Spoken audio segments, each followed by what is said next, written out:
Hi, welcome to our channel where we share the most intriguing stories.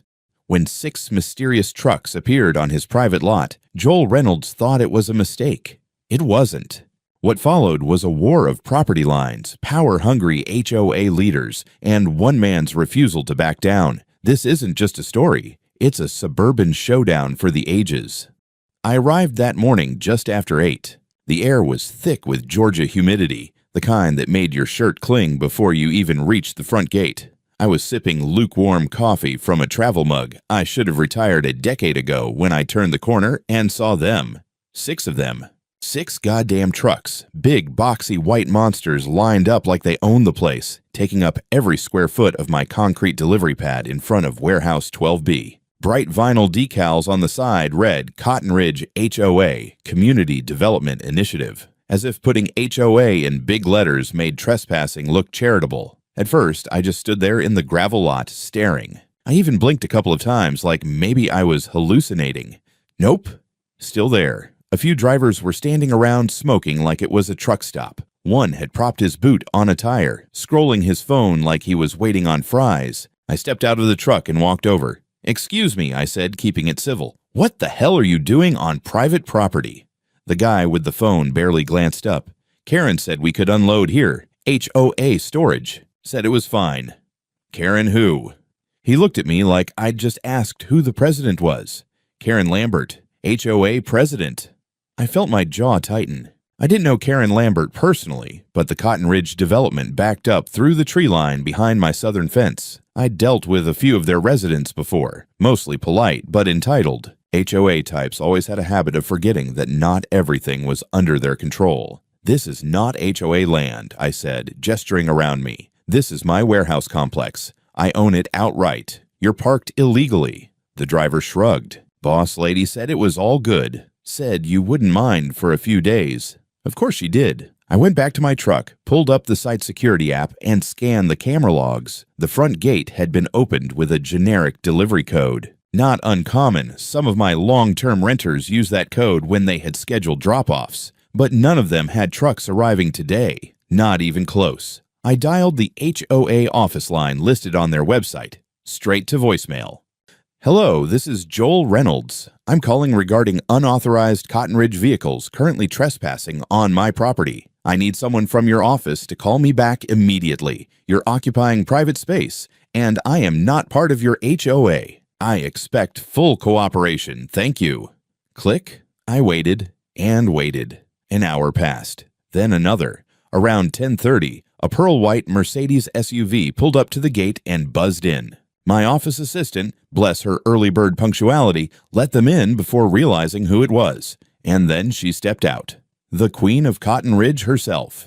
Karen Lambert wore crisp white linen pants, expensive sandals, and oversized sunglasses that probably cost more than my security cameras. 2 assistants trailed behind her like interns following a senator. She smiled like she was walking into a lunch date, not a confrontation. "Oh, hi there," she said cheerfully, like I was a neighbor she'd borrowed sugar from last week. "I'm Karen Lambert. We spoke indirectly." "Not quite," I said, arms crossed. "You parked 6 trucks on private commercial property without any form of notice or agreement." Karen gave a little laugh, the kind rich people use when they're pretending they didn't just slap you. "It's just for a couple of days," she said. "We're installing new furniture in the community center, and the delivery contractor screwed us. No storage space. I figured, well, you weren't using this lot, and it's right here. Convenient, right?" "It's convenient for you," I said. "For me, it's a liability, a violation of access rights, and a huge insurance headache. These are commercial storage units. I have contracts, cameras, gates." "You didn't ask." Karen's tone shifted ever so slightly, like she was explaining math to a toddler. "Well, Joel, let's not be difficult. This is for the community. It's not like we dumped garbage here. These are assets. We're all neighbors after all. I assumed you'd understand the spirit of cooperation." "You assumed wrong."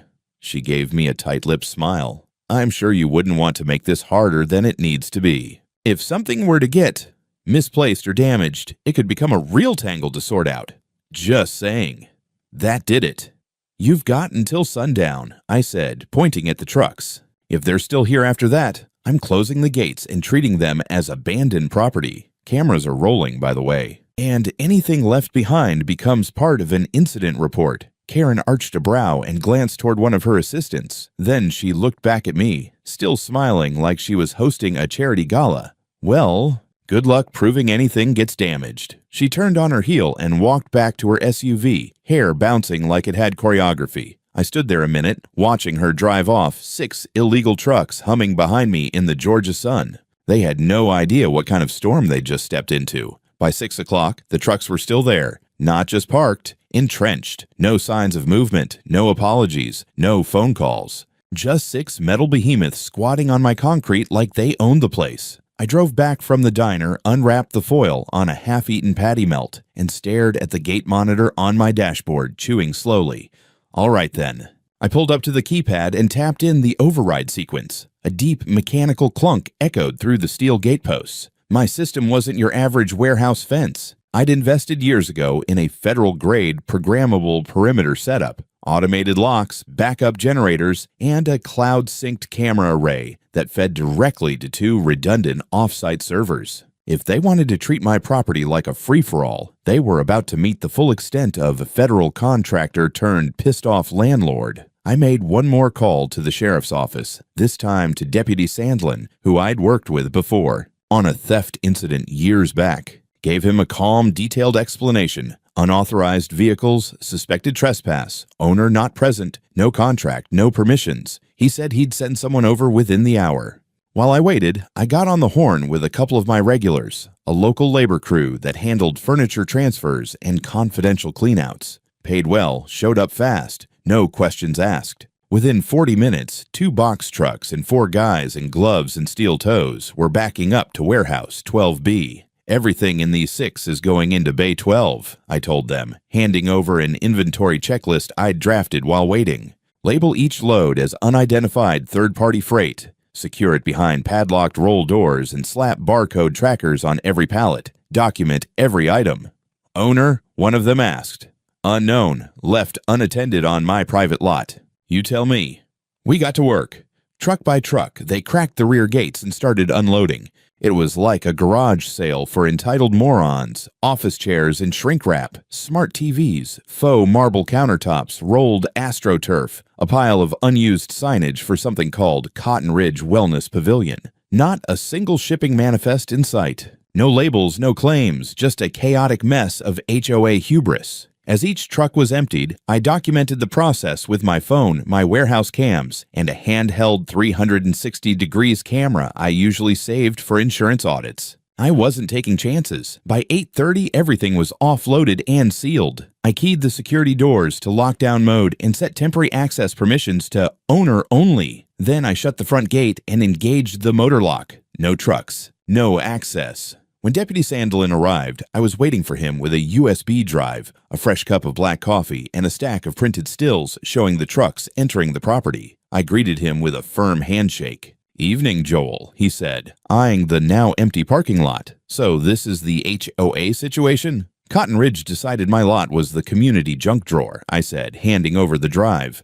"There's your entry timestamps, license plates, and a cute clip of their president promising to leave everything here for just a couple of days. No contracts, no rental agreement, not even a damn sticky note." Sandlin watched a few clips on the SE tablet in his cruiser, then gave a low whistle. "Yeah, that's a hell of a presumption on their part. I'd call it unlawful use of private commercial space. Think we've got grounds.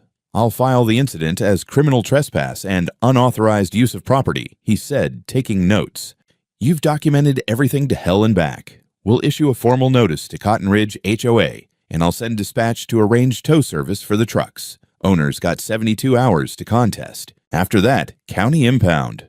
Perfect. An hour later, a contracted tow company began winching the last of the empty trucks onto flatbeds. I stayed outside the whole time, arms crossed, watching their precious HOA fleet ride off toward the county lot with flashing hazard lights and that hollow, defeated clunk of shame. No one from Cotton Ridge showed up. Not a single apology, not a peep. Just 6 stolen parking spots, 6 trucks full of furniture now legally in my custody, and a whole HOA that clearly thought I'd roll over like a doormat. The next morning, I was halfway through my second coffee when my phone rang. Unknown number. "Mr. Reynolds," said the voice on the other end, clipped and venomous.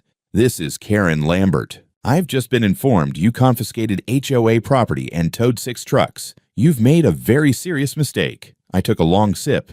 Morning, Karen. You are in possession of Cotton Ridge community assets. That's theft. No, Karen, I said calmly. It's called secure containment of abandoned property left without authorization. And last I checked, calling the cops doesn't exactly scream authorized delivery. I demand you release our furniture immediately. On my property, I said. You'll need to prove it's yours first. And even then, you're paying for storage, handling, labor, and security costs at commercial rates. You can't do that. I already did. There was a long silence on the line. I could practically hear her calculating whether to threaten or grovel. Good luck explaining this in court, she said finally, voice flat. I smiled. I was about to say the same thing. A week later, I got served. I was eating a turkey sandwich on the loading dock, half watching a storm crawl in from the west, when some poor guy in khakis and a visor handed me a manila envelope like it was anthrax. Civil suit, filed by the Cotton Ridge Homeowners Association. Claim: unlawful seizure of property, theft of community assets, and willful destruction of protected materials. Total damages requested $67,000. I laughed before I finished reading the first paragraph. The document read like it had been drafted by someone who'd watched too many courtroom dramas and thought trespassing meant sharing. They accused me of everything short of kidnapping the trucks. Apparently, I had exercised unlawful dominion over community enhancement resources and violated cooperative spirit expectations, whatever the hell that meant. I called my attorney, Martin Ellison, the moment I got back to my truck. Martin was an ex-Marine who'd become a real estate litigator after getting tired of watching developers screw over veterans. He answered before the second ring. "Tell me it's not from Cotton Ridge," he said. "It's from Cotton Ridge." On a scale of 1 to HOA, how insane are we talking? Full HOA. By Friday, we were in Cherokee County Civil Court for the initial hearing. Karen showed up in a beige power suit, like she was auditioning for a failed Senate run. She had 2 attorneys in tow, plus a man with a briefcase I'm pretty sure was just there to look important. I wore jeans and a clean shirt. Martin wore a dark blue blazer and that permanent no time for bullshit face he kept in his toolbox for HOA cases. Their side opened with passion.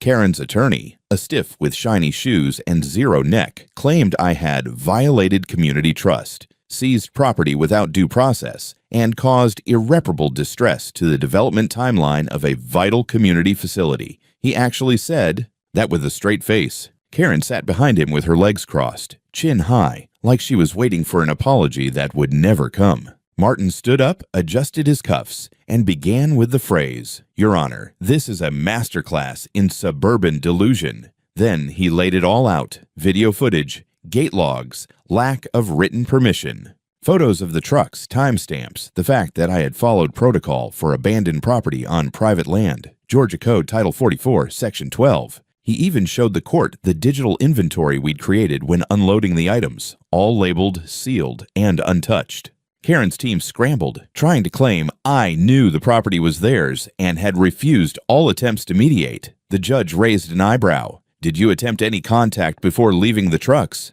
Karen leaned into the mic. "I believed it was implied cooperation." "Ma'am," the judge said slowly, "property law doesn't run on implication." Then came the twist. Just when we thought the hearing was winding down, Karen's second lawyer stood up, holding a rolled-up document like a magic scroll. "Your Honor, we have reason to believe that Mr. Reynolds's warehouse facility is, in fact, within the original boundaries of the Cotton Ridge development, designated as a utility buffer zone on the 1994 preliminary zoning map." The courtroom went quiet. I turned to Martin, who blinked once and whispered, "Well, that's a new one." Karen looked smug again. Her lawyer continued, explaining that due to clerical oversight and historic misfiling, my property may have technically been part of an HOA expansion plan approved back in the Clinton era. They requested an injunction, immediate halt on all further actions involving the stored materials until land status could be clarified. The judge, to my surprise, granted it. "You've got 72 hours to provide documentation," the judge told me.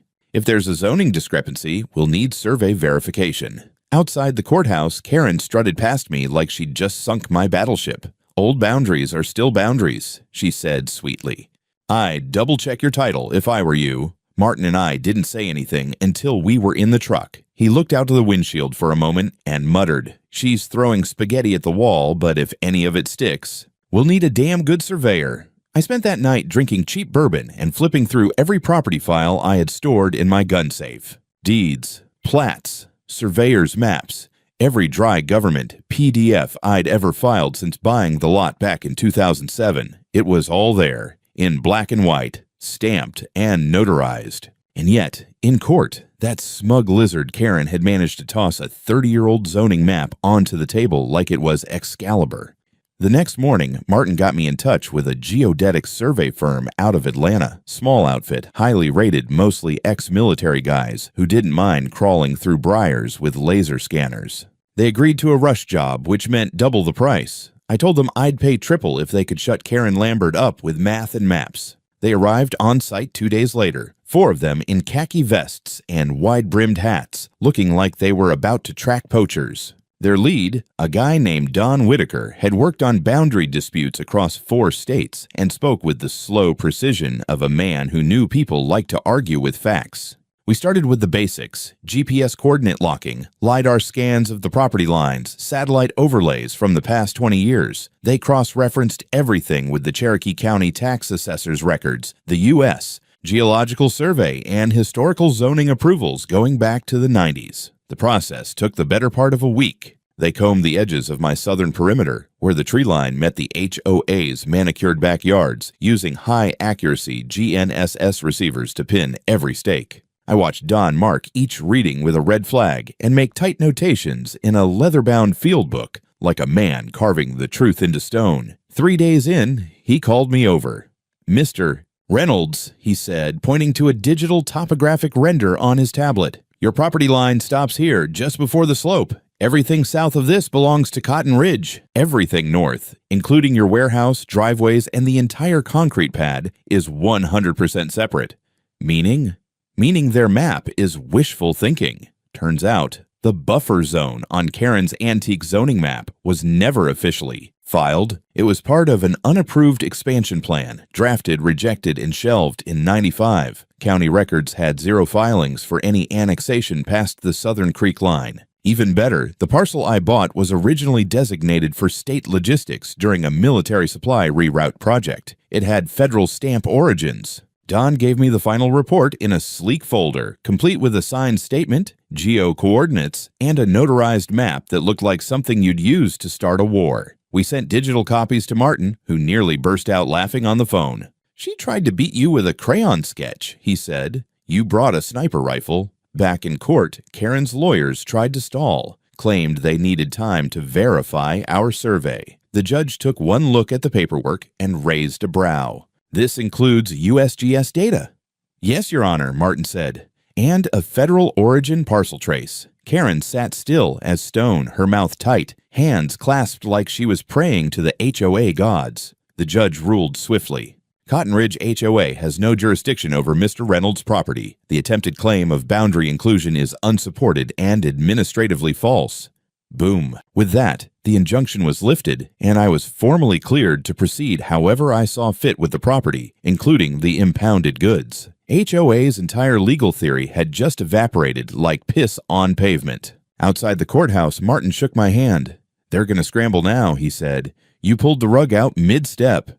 I nodded, watching Karen across the lot. She stood beside her Mercedes, arms crossed, talking furiously into her phone. Her posture said power, her face said panic. I got in my truck, closed the door, and for the first time since this whole circus started, I smiled without a trace of tension. They'd tried to shift the ground beneath me. Too bad I'd already fortified it. It was just past 2 in the morning when my phone buzzed. Not a call. A silent alert. Zone 12B. Motion detected. I was already half awake. Light sleeper by nature. Worse since this HOA crap started. I reached for the tablet next to my bed, swiped open the security feed, and tapped into the IR cam mounted above the roll-up doors of Warehouse 12B. There they were, 3 figures in dark hoodies, moving low, fast, and quiet. One stood lookout near the gate while the other 2 crouched by the lock mechanism. I watched one of them pull out what looked like a cordless angle grinder, They weren't teenagers tagging a wall. These guys came prepared. I didn't panic. I didn't even sit up. I opened my drawer, pulled out my personal sidearm, and tapped the emergency routine on my system. Silent alarm engaged. Live footage transmitted to county dispatch. Local sheriff pinged directly. Estimated response time, 4 minutes. Then I leaned back and kept watching. The guy with the grinder started working the lower part of the security clasp, trying not to spark too much. They hadn't tripped the standard alarm. They were smart enough to disable obvious systems, but they didn't know about the internal failover sensors I'd embedded last fall. Motion-activated infrared, dual-channel alerts, and one lovely feature I like to call automated witness mode, which meant the moment they stepped inside, they'd be on camera from 3 angles. Sure enough, the door lifted just enough for one of them to slip in, flashlight beam bouncing along the racks. He moved with a purpose, not a looter. He knew what he was after. Suddenly, the outer yard lit up blue and red. Sheriff cruisers tore through the front gate like a SWAT team. 2 black and whites, sirens off but lights blazing, tires skidding slightly on the gravel. Within 10 seconds, the lookout bolted. Bad call. Deputy Sandlin tackled him into the concrete like a linebacker, cuffed him before the guy could finish his first sentence. The other 2. One ducked behind the truck dock, but my motion lights lit him up like a Christmas angel. The last poor bastard inside the warehouse tried to run back out, but got face-to-face with Deputy Molina and the muzzle of her 40th caliber. 3 suspects, 0 escape, all alive, all cuffed, all extremely quiet. I arrived 20 minutes later, still zipping up my jacket, thermos in hand. Sandlin met me near the gate. "You're not going to believe who we've got. Try me." He walked me to the cruisers. 2 of the men were already in the back seats. One was wearing a work shirt with a logo I recognized. Henson Property Services, the contractor Cotton Ridge had used for the last community lawn project. Another guy had HOA security tags still on his belt. And the third was standing beside the cruiser, handcuffed, eyes low. Jerry Lambert, husband of Karen, HOA's unofficial enforcer, though technically just community compliance assistant. Also, idiot. I let out a sharp, humorless laugh. Guess the family that sues together breaks and enters together. Sandlin gave me a tight look. "You pressing charges? You even need to ask." We spent the next hour walking the scene.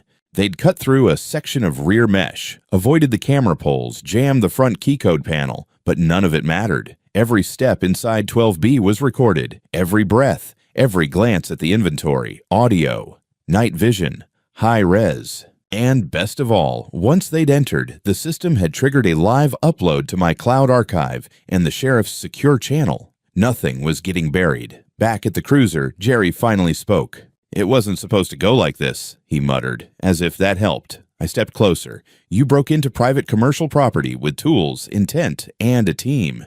You knew what was stored inside. That's not an accident. That's a plan." He looked away. "Your wife send you?" No answer, just a twitch in his jaw. Sandlin stepped in. "They're being booked tonight. Burglary, trespassing, attempted theft, possibly conspiracy. We'll know more when we go through the phones." As they hauled the men off, I stood in the middle of my lot, arms crossed, letting the adrenaline settle. They weren't just petty. They weren't just arrogant. They were desperate. And when people like Karen start losing control, they get dangerous. The next morning, my phone lit up like Times Square. Not just the sheriff's department, but reporters, attorneys, even some guy from a local HOA watchdog blog called Suburban Tyrants. I hadn't had that much attention since a Pentagon logistics snafu back in '08. This time, the battlefield was concrete, and the enemy wore yoga pants and pearls. Sheriff Sandlin called me first. His voice was colder than usual. We pulled Lambert's phone. "You're going to want to hear this." I drove straight to the precinct, where he and a detective from the property crimes unit walked me through a series of texts and call logs taken from Jerry's device. I didn't even have to scroll far. Less than 24 hours before the attempted break-in, there was a message from Karen Lambert, sent from her personal number. "Take care of it, quietly. Get our stuff back. Don't let it sit in his storage any longer. He wants court. Give him a break-in instead." Another one, time-stamped 30 minutes later. "Don't text me after. You were never there. If he calls the cops, we'll say it was a misunderstanding." There it was. No ambiguity. No wiggle room. No vague, "this was all a mistake" nonsense. This was a direct order from the president of the HOA to commit a felony. The detective scrolled further. Phone records, deleted voice memos recovered from cloud backups, one where Karen rants about getting even and not letting some private warehouse tyrant hold our community hostage. Her voice, her tone, her crime. By lunchtime, the DA had opened a case file: conspiracy to commit burglary, attempted theft, criminal trespass, and unlawful instruction to commit a crime. Karen Lambert was now the subject of a full-blown criminal investigation. She was arrested quietly that evening. They didn't knock down the door or slap on cuffs in front of the HOA clubhouse, but it hit the county blotter before the ink was dry on the paperwork.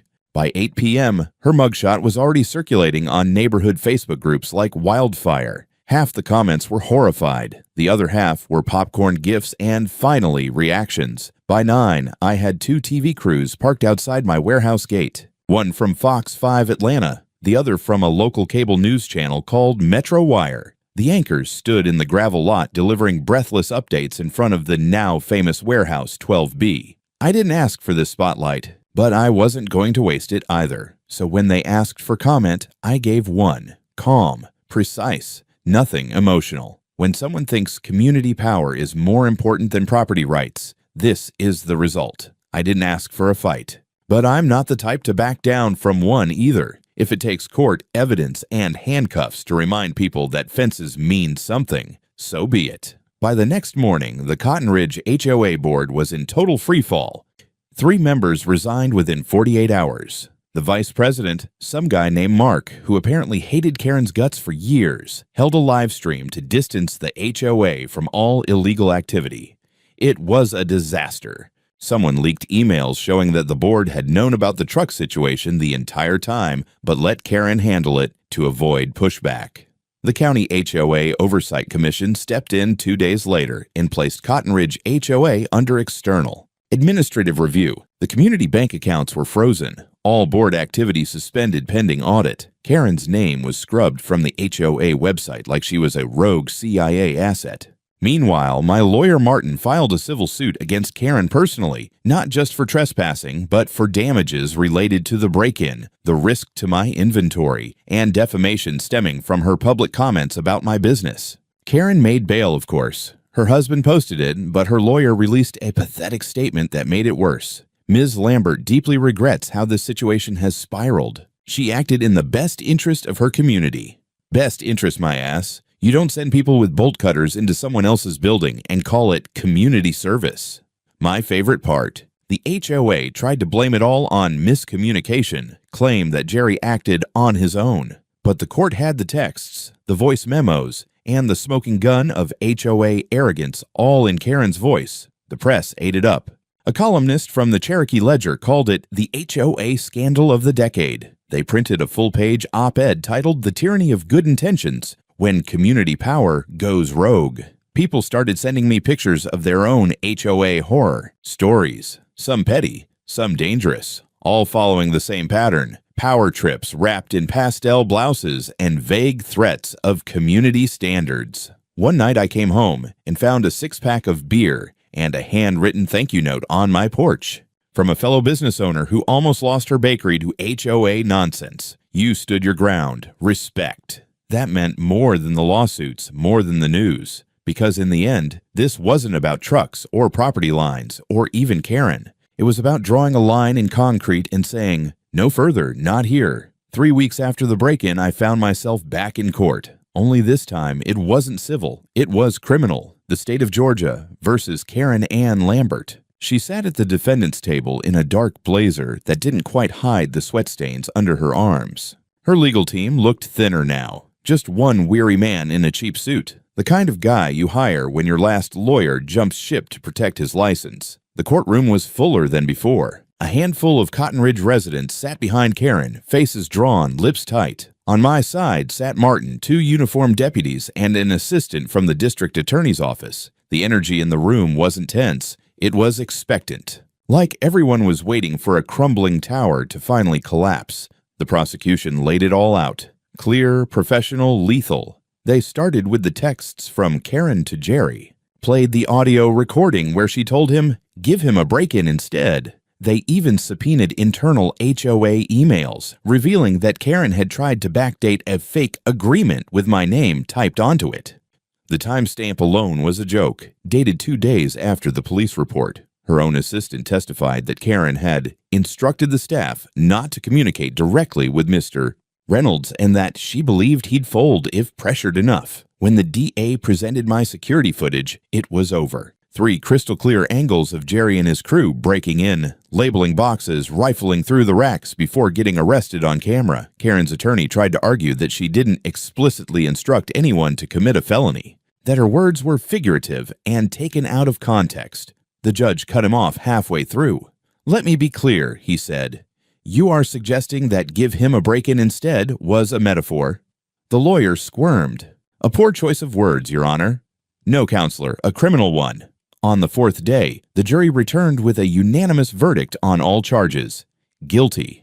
The sentence, 9 years, with eligibility for parole after 5. Court costs, full restitution, and mandatory community service. Once she got out, the court also ordered the seizure of all personal communications devices used in planning the break-in and the freezing of Karen's HOA-related assets. But the part that mattered most to me? The court ruled that all costs related to warehouse security, item storage, labor, gate damage, and lost business opportunities were to be paid in full by the HOA and Karen jointly. Total awarded $19,200. It wasn't about the money. It was the principle. Every invoice I drafted, every truck I documented, every single late-night legal consult, recognized, official, on the record. When the judge asked if I had a final statement, I kept it simple. Property rights aren't optional. They're not suggestions. They're not something you override with a committee vote or a passive-aggressive smile. I didn't ask to become the poster boy for people sick of HOA abuse.